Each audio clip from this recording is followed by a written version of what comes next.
வணக்கம். இது ஐபிசி தமிழின் இன்றைய முக்கிய செய்திகள். முதலில் தலைப்புச் செய்திகள்.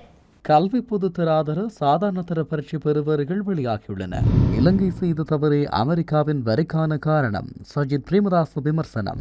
மன்னார் நகர சபையில் கடந்த காலத்தில் இடம்பெற்ற ஊழல் மோசடி தொடர்பில் ஆவணம். சிங்கமலை நீர்த்தேக்கத்தில் நீர் உட்கொள்ளும் பகுதியை தற்காலிகமாக மூட நடவடிக்கை.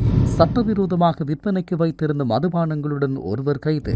இலங்கையில் கடல்சார் ஆராய்ச்சியை மீண்டும் தொடங்க நோர்வே வழியாக ஊடுருவுமா சீனா. விமானம் மூலம் செல்ல விசா மறுப்பு. படகு மூலம் அகதியாக தமிழகம் சென்ற இலங்கை தமிழர். புதுக்குடியிருப்பில் புதைகுழி தோண்டும் பணிகள் நிறுத்தம்.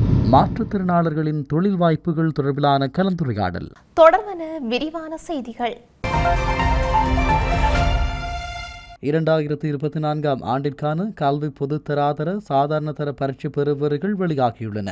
பரீட்சையில் தோற்றிய பரீட்சார்த்திகள் பரீட்சை திணைக்களத்தின் இணையதளத்திற்கு சென்று தங்களது சுட்டன் உள்ளிட்ட விவரங்களை உள்ளீடு செய்வதன் மூலம் பெறுபவர்களை அறிந்து கொள்ள முடியும்.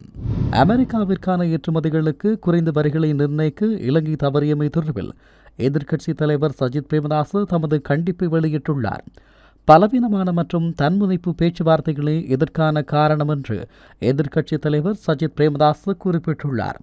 இலங்கையின் ஏற்றுமதி பொருட்கள் மீது 30% வரியை அறவிடவுள்ளதாக அமெரிக்கா அறிவித்துள்ளது. இந்த நிலையில் தன்முனைப்பு மற்றும் பலவீனமான பேச்சுவார்த்தைக்காக செலுத்தும் விலையாக இந்த வரி அமைந்துள்ளது என்று சஜித் பிரேமதாச குறிப்பிட்டுள்ளார்.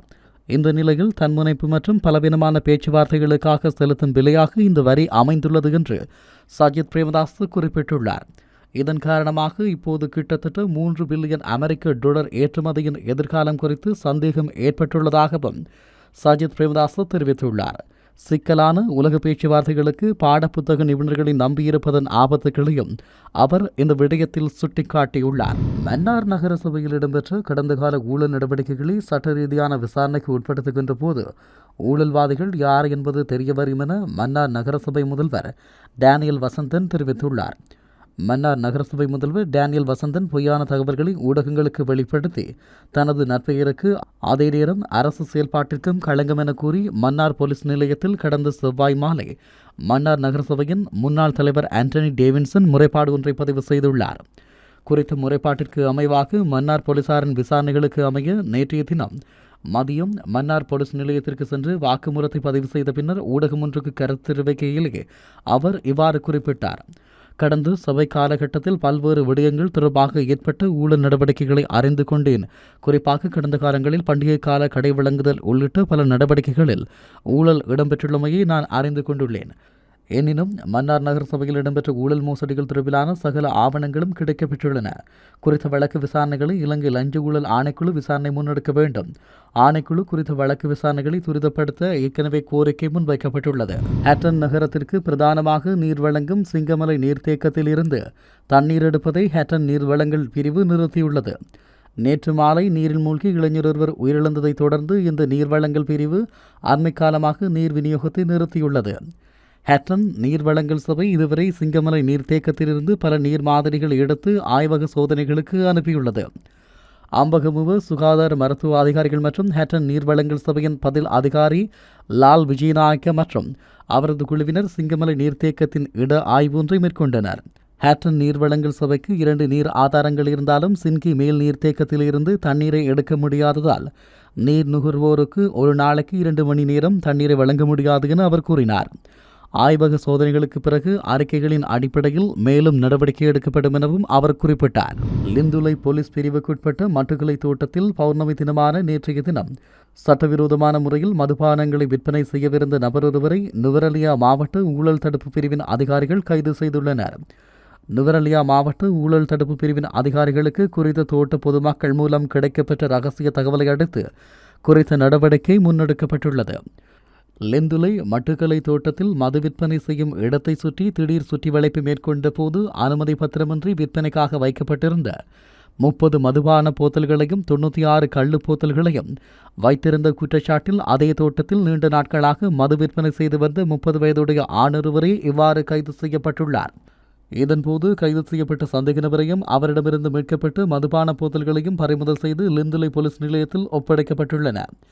சந்தேக நபரை போலீஸ் நிலையத்தில் தடுத்து வைத்து விசாரணைகளை மேற்கொண்டு பின்னர் அவரை நுவரெலியா மாவட்ட நீதிமன்றத்தில் முற்படுத்துவதற்கான நடவடிக்கைகளை லிந்துலை போலீசார் மேற்கொண்டு வருகின்றனர். ஐநா ஆராய்ச்சி கப்பலுக்கு இலங்கைக்குள் நுழைய கடைசி நேரத்தில் அனுமதி வழங்குவது மிகவும் தாமதமானது.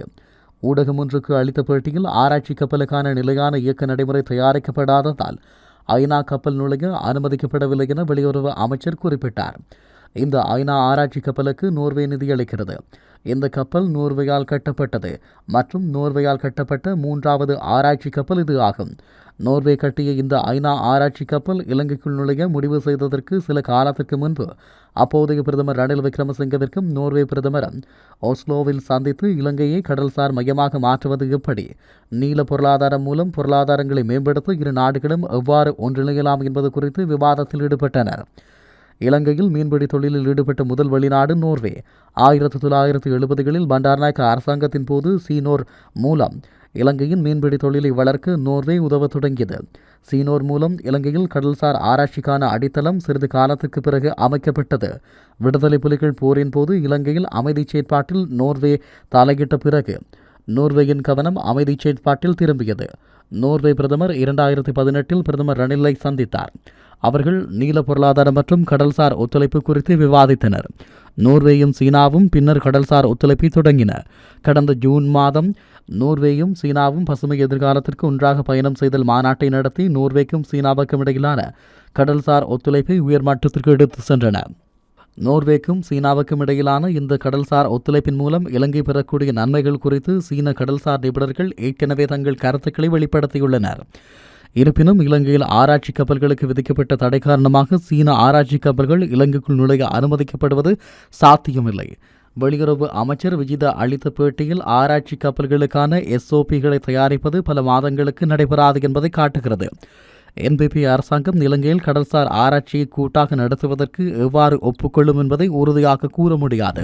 விமானம் மூலம் தமிழகத்திற்கு செல்ல விசா மறுக்கப்பட்டதால் படகு மூலம் அகதியாக வந்த இலங்கை தமிழர் ஒருவர் தனுஷ்கோடி அடுத்த 3ஆம் மணல் திட்டில் தவித்த நிலையில் இந்திய கடலோர காவல் படையினர் நேற்று அதிகாலை மீட்டு மரைன் காவல்துறையினரிடம் ஒப்படைத்தனர். தனுஷ்கோடி கடல் பகுதியில் இருந்து மீன்பிடிக்கச் சென்ற கடற்தொழிலாளர்கள் நடுக்கடலில் 3ஆம் மணல் திட்டில் இலங்கை தமிழர் ஒருவர் இருப்பதாக இந்திய கடலோர காவல் படையினருக்கு தகவல் கொடுத்தனர். இதனையடுத்து இந்திய கடலோர காவல்படை முகாமுக்கு சொந்தமான ஹோவர் கிராப்ட் ரோந்து கப்பல் தனுஷ்கோடி அடுத்து 3ஆம் மணல் திட்டுக்கு சென்ற இந்திய கடலோர காவல் படையினர் அங்கு கடற்தொழிலாளர்கள் கொடுத்த தகவலுக்கு அமைய நின்று கொண்டிருந்த இலங்கை தமிழரை பத்திரமாக மீட்டு தனுஷ்கோடி அடுத்து அரிச்சல்முனை கடற்கரைக்கு அழைத்து வந்து ராமேஸ்வரம் மரைன் காவல்துறையினரிடம் ஒப்படைத்தனர். ஒப்படைக்கப்பட்ட இலங்கை தமிழரை மண்டபம் மரைன் காவல் நிலையத்திற்கு அழைத்து சென்று விசாரணை நடத்தினர். விசாரணையில் மட்டக்களப்பு மாவட்டம் ஏறாவூர் குடியிருப்பு பகுதியைச் சேர்ந்த கியோசன் என தெரிய வந்தது. நிலங்களை விற்றுவிட்டு மீண்டும் விமானம் மூலம் தமிழகத்துக்கு திரும்பி வர விசா கிடைக்காததால் கியோசன் சட்டவிரோதமாக படகு மூலம் தமிழகம் வருவதற்காக நேற்றிரவு மன்னார் கடற்கரையில் இருந்து ரூபாய் 50,000 கொடுத்து படகொன்றில் புறப்பட்டு நள்ளிரவு தனுஷ்கோடி 3ஆம் மணல் திட்டில் வந்து இறங்கியுள்ளது தெரிய வந்துள்ளது. மத்திய மாநில உளவுத்துறையினர் கியோசனை விசாரணை நடத்திய பின்னர் கியோசன் மண்டபம் இலங்கை தமிழர் மறுவாழ்வு முகாமில் தங்க வைக்கப்பட்டுள்ளார். விடுதலை புலிகள் பயன்படுத்திய நிலக்கீழ் பதுங்குகுழியை தோண்டும் நடவடிக்கை நிறுத்தப்பட்டுள்ளது. விடுதலை புலிகள் பயன்படுத்திய நிலக்கீழ் பதுங்குகுழியை தோண்டும் நடவடிக்கை நேற்றைய தினம் புதுக்குடியிருப்பு பகுதியில் ஆரம்பிக்கப்பட்டிருந்தது. 8ஆம் வட்டாரம் மந்துவில் கிராமத்தில் உள்ள தனியார் காணியொன்றில் போரின் முன்னர் விடுதலை புலிகளின் தலைவர் மற்றும் தளபதிகள் பயன்படுத்தினர் என கருதப்படும் நிலக்கீழ் பதுங்குகுழியை தோண்டும் நடவடிக்கை புதுக்குடியிருப்பு போலீஸ் நிலைய பொறுப்பதிகாரி MPR ஹெரத் தலைமையில் நேற்றைய தினம் ஆரம்பிக்கப்பட்டிருந்தது. இந்த நிலையில் 2009ஆம் ஆண்டு போருக்கு பின்னர் குறித்த காணியில் கன்னிவெடி அகற்றும் இராணுவத்தினர் நிலை கொண்டிருந்தனர். போரின் குண்டு தாக்குதல்களால் பதுங்குகுழியின் வாயில்கள் மூடப்பட்ட நிலையில் அதனை மக்கள் பொருட்படுத்தவில்லை. இந்த நிலக்கீழ் பதுங்குகுழி சுமார் 20 அடி ஆழத்தில் அமைக்கப்பட்டுள்ளது. இந்த நிலக்கீழ் பதுங்குகுழியில் விடுதலை புலிகளின் தங்கமோ அல்லது ஆயுதங்களோ புதைக்கப்பட்டிருக்கலாம் என சிலர் வீட்டின் உரிமையாளர்களுக்கு தெரியாமல் நிலத்தை தோண்டும் நடவடிக்கையை முன்னெடுத்தனர். அதன் பின்னர் புதுக்குடியிருப்பு போலீசார் அந்த பகுதியை பார்வையிட்டு நீதிமன்ற நடவடிக்கையை முன்னெடுத்தனர். முல்லைத்தீவு மாவட்ட நீதவான் நீதிமன்றில் வழக்கு தொடரப்பட்டு நேற்று குறித்த நிலக்கீழ் பதுங்குகுழியை கிராம சேவையாளர் விசேட அதிரடிப்படையினர் குண்டு செயலிழக்கும் பிரிவினர் போலீசார் உள்ளிட்ட அதிகாரிகள் சம்பவ இடத்திற்கு அழைக்கப்பட்ட நிலையில் குறித்த பகுதியில் கனகரக இயந்திரம் கொண்டு துப்புரவு பணிகள் முன்னெடுக்கப்பட்டிருந்ததுடன் நிலக்கீழ் பதுங்குகுழியில் நீர் நிரம்பி காணப்படுவதால் அதனை வெளியேற்றும் நடவடிக்கை முன்னெடுக்கப்பட்டது. இந்த நிலையில் நேற்று முன்தினம் மாலை சம்பவ இடத்திற்கு சென்ற முல்லைத்தீவு மாவட்ட நீதவான் நீதிமன்ற நீதிபதி தர்மலிங்கம் பிரதீபன் குறித்த பகுதிகளை பார்வையிட்டதுடன் தொடர்ந்தும் நேற்று காலை அகழ்வு பணிகளை முன்னெடுக்க போலீசாருக்கு பணித்திருந்தார்.